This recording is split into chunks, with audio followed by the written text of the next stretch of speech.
Law of gearing tells about the condition for proper meshing and for constant angular velocity ratio.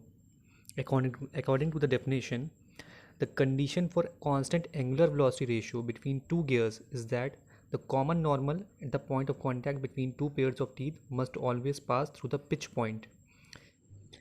Law of gearing constant angular velocity ratio की condition देता है ताकि gears के बीच में proper mashing हो सके, उनके बीच में कोई अंडर कटिंग ना हो, कोई ओवरलैपिंग ना हो टीथ्स के बीच में, और प्रॉपरली वो एक दूसरे से मैश कर सकें। और कंडीशन ये है कि अगर हम लोग दो पेयर ऑफ टीथ के बीच में अगर हम लोग कॉमन नॉर्मल बनाएं, वो हमेशा पिच पॉइंट से पास होता हुआ जाएगा। Now let us suppose there are two teeths of two different gears, gear 1 and gear 2। इसका सेंटर O1 है और इसका सेंटर O2 है। इन दो टीथ के बीच में जो पॉइंट ऑफ कांटेक्ट है उसको हम लोग बोल रहे हैं के पॉइंट। ये पॉइंट ऑफ कांटेक्ट है। इस के पॉइंट के ऊपर अगर हम लोग नॉर्मल गिराएं, अगर हम लोग नॉर्मल ड्रॉ करें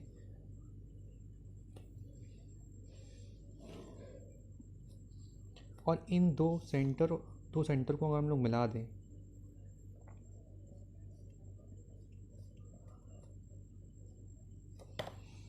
तो ये जहाँ पे इंटरसेक्ट कर रहा होगा वहीं पे पिच पॉइंट होगा।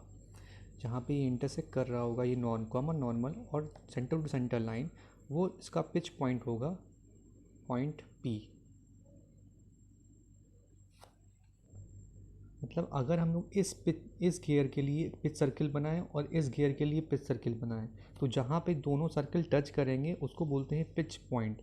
और यहाँ पे इसका पिच पॉइंट यहाँ पे है, line of intersection of common normal and the center to center line. Now let us see the proving of law of gearing. First we will draw normal to the normal. ऐसे ही इस centre से इस normal पे हम लोग normal बनाएंगे। ये point है M और N पॉइंट। यही पॉइंट ऑफ मैक्सिमम अडेंडम होते हैं इस सर्किल का। इससे इस पॉइंट से अडेंडम ज़्यादा नहीं जाएगा और इस गियर का अडेंडम इस एंड पॉइंट से ज़्यादा नहीं जाएगा। अगर हमें किसी सर्किल पे एक पॉइंट अगर P बनाएं, उस P पॉइंट की हम लोग को लीनियर वेलोसिटी निकालनी है, तो वो हमेशा इस रेडियस के हमेशा नॉर्मल होती है। तो ये दो टीथ के बीच के कॉमन पॉइंट के पॉइंट इस गियर 1 पे भी लाई कर रहा है और इस गियर 2 पे भी लाई कर रहा है। तो प्रूविंग के लिए इस के पॉइंट के पहले हम लोग गियर 1 के लिए निकालेंगे, फिर इस गियर 2 पे के पॉइंट की वेलोसिटी निकालेंगे। जब गियर 1 पे इस के पॉइंट लाई करेगा तो इसकी वेलोसिटी कैसे निकालेंगे, इसको सेंटर से ज्वाइन करेंगे और इस रेडियस लाइन पे कॉमन नॉर्मल बनाएंगे। ऐसे ही इस गियर 2 पे के पॉइंट जब लाई करेगा तो इसको हम लोग सेंटर से ज्वाइन करेंगे और इस के पॉइंट पे कॉमन नॉर्मल बनाएंगे।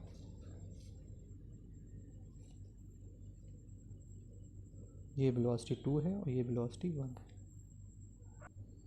ये ओमेगा 1 से रोटेट कर रहा है और ये ओमेगा 2 से रोटेट कर रहा है। हमेशा दोनों अपोजिट नाचते हैं। और ये एंगल बना रहा है अल्फ़ा और ये एंगल बन रहा है beta. So for proper contact इन दो वेलोसिटी के कंपोनेंट का इस लाइन के ऊपर, नॉर्मल लाइन के ऊपर हमेशा इक्वल होने चाहिए। For proper contact the components of this velocity along the normal must be equal. So we will join this along the normal. Now we will take the components of this velocity v1 along the normal. For this we have to calculate the angle between v1 and this normal and v2 and this normal. इस line पे इन velocities का component निकालने के लिए हम लोग को इनके बीच का एंगल पता होना चाहिए, ये एंगल और ये एंगल। अब इस ट्राइंगल में देखो, ये एंगल अल्फ़ा है, ये 90 है, तो ये कितना हो जाएगा, ये 90 माइनस अल्फ़ा हो जाएगा। अब ये 90 माइनस अल्फ़ा है, ये 90 है, ये 90 एंगल है और ये एक स्ट्रेट लाइन है, तो ये बाकी बचा हुआ एंगल कितना हो जाएगा। अगर ये 90 है, ये 90 माइनस अल्फ़ा है, तो ये बचा हुआ एंगल हो जाएगा अल्फ़ा। ऐसे ही इस ट्राइंगल में देखो, ये 90 है, ये बीटा है, तो ये एंगल बचा हुआ कितना हो जाएगा 90 माइनस बीटा। और ये इसके ऊपर ये V2 इस लाइन ओके के ऊपर 90 डिग्री एंगल बना रहा था, तो 90 में से अगर हम लोग ये माइनस कर दें 90 माइनस बीटा, तो ये एंगल कितना बचा, ये एंगल हो गया beta. So for proper contact V1 का इस नॉर्मल पे कंपोनेंट, तो V1 कॉस अल्फ़ा हो जाएगा, और V2 का इस नॉर्मल पे कंपोनेंट V2 कॉस ऑफ कितना एंगल बना रहा है बीटा। ये दोनों कंपोनेंट इक्वल होने चाहिए। V1 क्या है, लीनियर वेलोसिटी ऑफ गियर 1, तो V is equals to omega R होता है, तो ऐसे ही इस गियर के लिए ओमेगा 1 हो जाएगा, इंटू रेडियस क्या है O1K into cos of alpha. ऐसे ही V2 क्या हो जाएगा omega 2 into O2K cos of beta. Cos alpha क्या है यहाँ पे, इस ट्रायंगल में देखो कॉस अल्फ़ा क्या होता है बेस अपॉन हाइपोटेन्यूज, तो इसके लिए बेस क्या हो गया O1M और हाइपोटेन्यूज क्या हो गया O1K, तो cos alpha is equals to O1M upon O1K।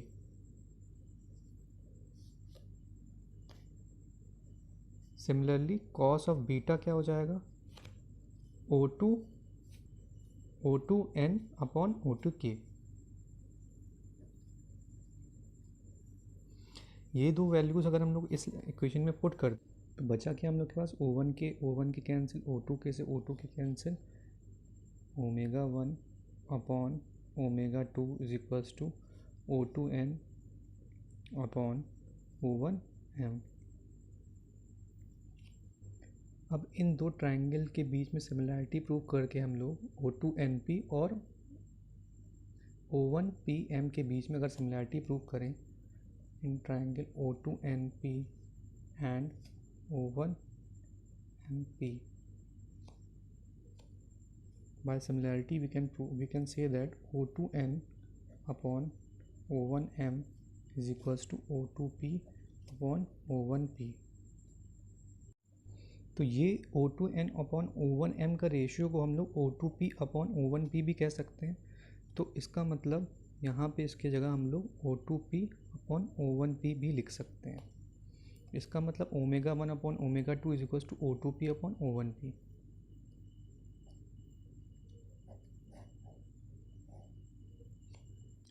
इसका ये मतलब है कि एंगुलर वेलोसिटी का रेशियो इन्वर्सली प्रोपोर्शनल है उनके पिच पॉइंट के डिस्टेंस के बीच का रेशियो, और ये कंडीशन तभी प्रूव हो पाएगी जब ये नॉर्मल इनके पिच पॉइंट से ट्रैवल करे। इसी लॉ को बोल रहे हैं लॉ ऑफ गियरिंग।